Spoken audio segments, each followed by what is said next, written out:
नमस्कार मित्रों। राशन चाहिए या रोजगार? अभी हाल में जो चुनाव खत्म हुए उस चुनाव के दौरान ये सवाल बार बार पूछा गया। राशन की बात भी हुई, रोजगार की बात भी हुई, लेकिन लोगों ने एक ऐसी सरकार को चुना जो उसको राशन दे रही थी, फ्री राशन दे रही थी, और इसको एक ऐसा मास्टर स्ट्रोक बताया गया जिसकी वजह से भारतीय जनता पार्टी को अधिकतर राज्यों में अच्छी कामयाबी मिली। और देखा जाए तो इसको एक मूल मंत्र के तौर पे भी लिया जाने लगा है कि फ्री राशन बांटो और अपनी राजनीतिक स्थिरता को सुनिश्चित करो। लेकिन अब ये सवाल तीखा हो गया है, और तीखा इसलिए हो गया है कि अभी एक बैठक में जो प्रधानमंत्री के आवास पर सचिवों की बैठक हुई, विभागों के जो मुखिया होते हैं सचिव, उनकी बैठक हुई, और उस बैठक में राष्ट्रीय सुरक्षा सलाहकार अजीत डोभाल भी थे, प्रिंसिपल सेक्रेटरी पी.के. मिश्रा भी थे, और राजीव गौबा भी थे जो कैबिनेट सेक्रेटरी हैं। और इस बैठक में सचिवों ने जो चेतावनी दी है वो बहुत ही खतरनाक है। सचिवों ने ये कहा है कि अगर सरकारी खजाने से इस तरह की योजनाओं पर इतना ज़्यादा बांटा गया तो एक दिन श्रीलंका जैसे हालात पैदा हो सकते हैं। आपको मालूम है कि श्रीलंका में इस वक्त क्या हालात हैं। श्रीलंका किस तरह की राजनीतिक अस्थिरता से लड़ रहा है, श्रीलंका किस तरह के महंगाई से लड़ रहा है, श्रीलंका किस तरह के पब्लिक अनरेस्ट यानी जन असंतोष से लड़ रहा है। हम श्रीलंका की हालत पर भी चर्चा करेंगे और वहाँ की महंगाई की बात भी करेंगे, लेकिन इससे पहले मैं आपको बता दूं कि ये जो बैठक हुई है ये इतनी अहम बैठक है क्योंकि ये बैठक प्रधानमंत्री ने खुद सभी सचिवों को कहा कि आप खुलकर बताइए कि अभी जो हमारी आर्थिक नीतियां हैं उनमें क्या खराबी है, उसमें क्या खामी है, और उस पर बात करना चाहिए। और इस बैठक में सचिवों ने जो कहा उस पर गंभीरता से विचार करने की ज़रूरत है, सरकार को भी और आम जनता में भी एक इस तरह का एक विचार बनाने की ज़रूरत है कि जो सवाल चुनाव के समय में पूछा जा रहा था कि क्या हमारी नीतियाँ, क्या इस तरह का मुफ्त वितरण, अनाजों का वितरण हमें काहिल बना रहा है, हमें सरकार पर निर्भर बना रहा है, हमें विचारों से अलग एक ऐसा कस्टमर बना रहा है जो सिर्फ हमें इस तरह की चीज़ें, इस तरह की सुविधाएं उपलब्ध करने वालों को हम किसी भी उनके विचारधारा के साथ चले जाएं। हम उन सवालों पर भी चर्चा करेंगे, लेकिन ये सवाल अभी ज़्यादा महत्वपूर्ण है कि क्या सरकार को इस तरह के अलर्ट के बावजूद ये योजनाएं जारी रहेंगी। मैं जिन योजनाओं की बात कर रहा हूं उसमें फ्री राशन की योजना भी है जो इस वक्त कोरोना काल में केंद्र सरकार दे रही थी, जिसमें 5 किलो अनाज शामिल था, जिसमें अंत्योदय परिवारों के लिए 35 किलो अनाज दिए जा रहे थे। इसके अलावा किसानों को भी एक सम्मान निधि दी जा रही है जो कोरोना के पहले की योजना है। यानी बहुत सारी लोकप्रिय योजनाएं जो इस वक्त केंद्र सरकार चला रही है या राज्य सरकारों का भी उसमें योगदान होता है। उत्तर प्रदेश में तो दोबारा मुख्यमंत्री बनने के बाद योगी आदित्यनाथ ने उसको 3 महीने के लिए बढ़ा दिया। फ्री राशन अब आपको अप्रैल, मई, जून तक मिलेगा। तो ये जो खजाने से जा रहा है सरकार के एक सामान्य योजना के तहत, एक ऐसी योजना के तहत जिसमें ढेर सारे लोगों को, करोड़ों लोगों को शामिल कर लिया गया। उत्तर प्रदेश में 15 करोड़ लोगों को इसका फायदा मिल रहा है। तो इस तरह की योजनाओं का लाभ अगर अधिक समय तक दिया गया, सचिवों का कहना है, तो ये योजनाएं सरकारी खजाने पर प्रतिकूल असर डाल सकती हैं, और सरकारी खजाने पर ये प्रतिकूल असर ऐसा हो सकता है जैसा श्रीलंका में। तो ये बार बार श्रीलंका की जो चेतावनी है ये बड़ी चेतावनी है। आप देखिए कि न केवल भारतीय जनता पार्टी बल्कि सभी दलों में ये एक भावना बन गई है कि जनता को लुभाने के लिए ऐसी योजनाओं का ऐलान करो और उसके बाद उनके वोट ले लो। और हुआ भी यही है। अगर देखा जाए तो उत्तर प्रदेश में भारतीय जनता पार्टी को जो बड़ी कामयाबी मिली है उसके पीछे भी वही वजह बताई जा रही है कि भाई फ्री राशन योजना ने चमत्कार किया है। फ्री राशन योजना की वजह से भारतीय जनता पार्टी को अच्छी कामयाबी मिली है। तो ऐसी योजनाएं राजनीतिक रूप से आपको लाभ दे सकती हैं, लेकिन क्या आर्थिक रूप से ऐसी योजनाओं को वहन किया जा सकता है? ये सवाल आज गंभीर हो गया है। और इसके लिए सचिवों ने यह भी कहा कि जो फ्री बिजली दी जा रही है, जो कई राज्यों में पेंशन, पुरानी पेंशन व्यवस्था जो लागू की जा रही है उससे भी आर्थिक वजन बढ़ रहा है। उससे भी आर्थिक बोझ बढ़ रहा है राज्यों पर। अभी राजस्थान और छत्तीसगढ़ ने अपने यहाँ लागू कर दिया है और कई राज्यों पर इसका एक नैतिक दबाव बन रहा है। तो क्या ऐसी योजनाएं चलाई जाएं या वैसी योजनाओं की ओर बढ़ा जाए जिससे लोगों को रोजगार मिले और लोग आत्मनिर्भर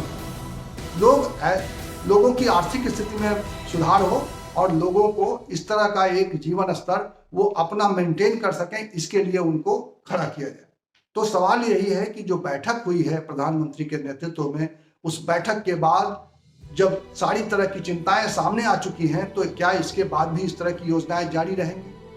क्या दूसरे दलों पर इस तरह का एक दबाव नहीं बढ़ेगा कि वो इस तरह की योजनाओं को छोड़कर कुछ और योजनाओं की ओर आगे बढ़े, आत्मनिर्भरता की ओर बढ़े, लोगों में एक ऐसा आत्मविश्वास जगाए, लोगों को रोजगार ज़्यादा दें, लोगों के लिए काम करने के अवसर बढ़ाएं, ताकि लोग अपनी रोटी कमा सकें, न कि सरकारी रोटी पर निर्भर रहें। लेकिन अगर देखा जाए तो इस पूरे मामले में एक तर्क ये भी दिया जाता है कि ये वेलफेयर स्टेट है और हमें अपनी जनता का ध्यान रखना ही होता है। लेकिन क्या लाचार और विवश जनता का ख्याल रखने के लिए बनी योजनाएं समर्थ लोगों तक पहुंचाई जा रही हैं या समर्थ लोग भी उसका लाभ उठा रहे हैं? अगर देखा जाए तो इस तरह के सब्सिडी वाली योजनाएं, जिसको सरकारी खजाने से जिसको प्रोटेक्ट किया जाता है, उसको संरक्षित किया जाता है, ऐसी योजनाओं का लाभ ऐसे ढेर सारे लोग उठाते हैं जो समर्थ हैं।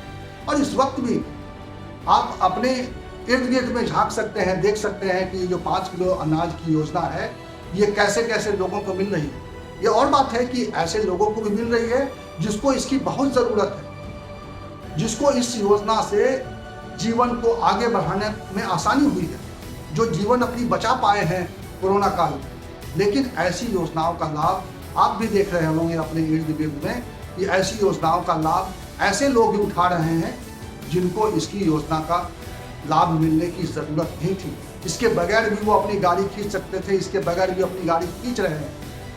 दरअसल ये अधिकारियों के लिए एक बड़ा जटिल काम होता है कि वो सही लाभार्थी को पहचान करें और सिर्फ उन्हीं को अपनी योजना का लाभ पहुँचाएं। और ये काम चूंकि जटिल है, इसलिए इसका सामान्यीकरण किया जाता है, इसीलिए ऐसी योजनाएं बनाई जाती हैं और उसको खुले मन से सबके लिए जारी कर दिया जाता है, जिसका असर आखिरकार खजाने पर पड़ता है।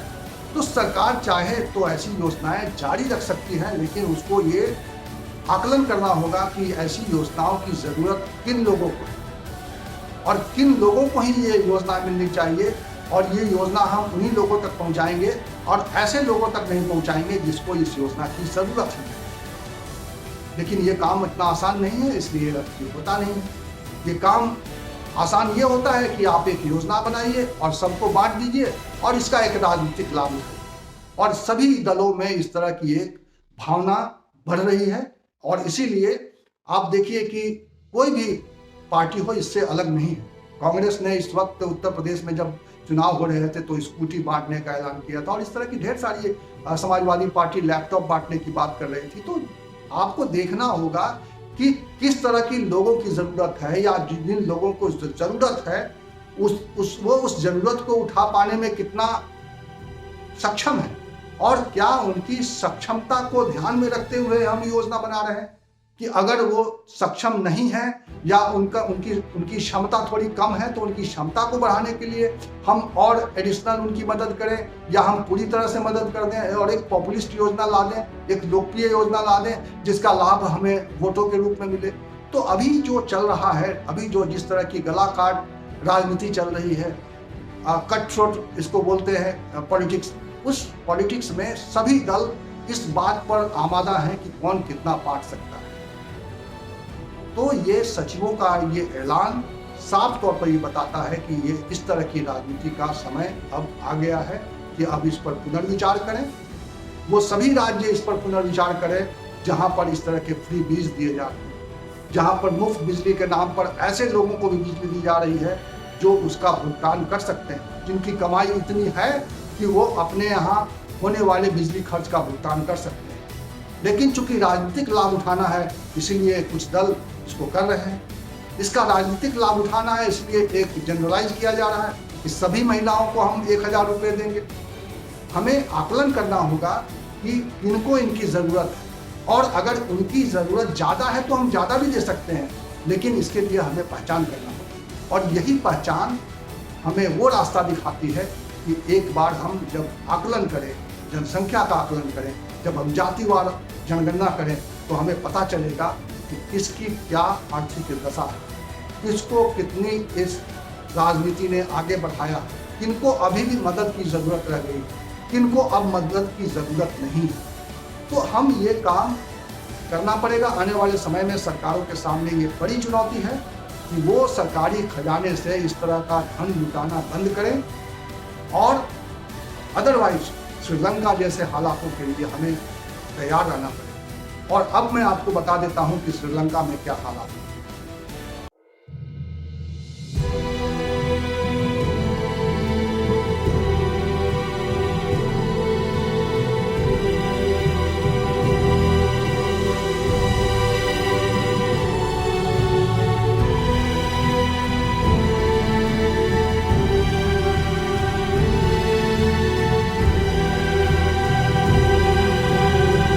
श्रीलंका इस वक्त सड़क पर खड़ा है।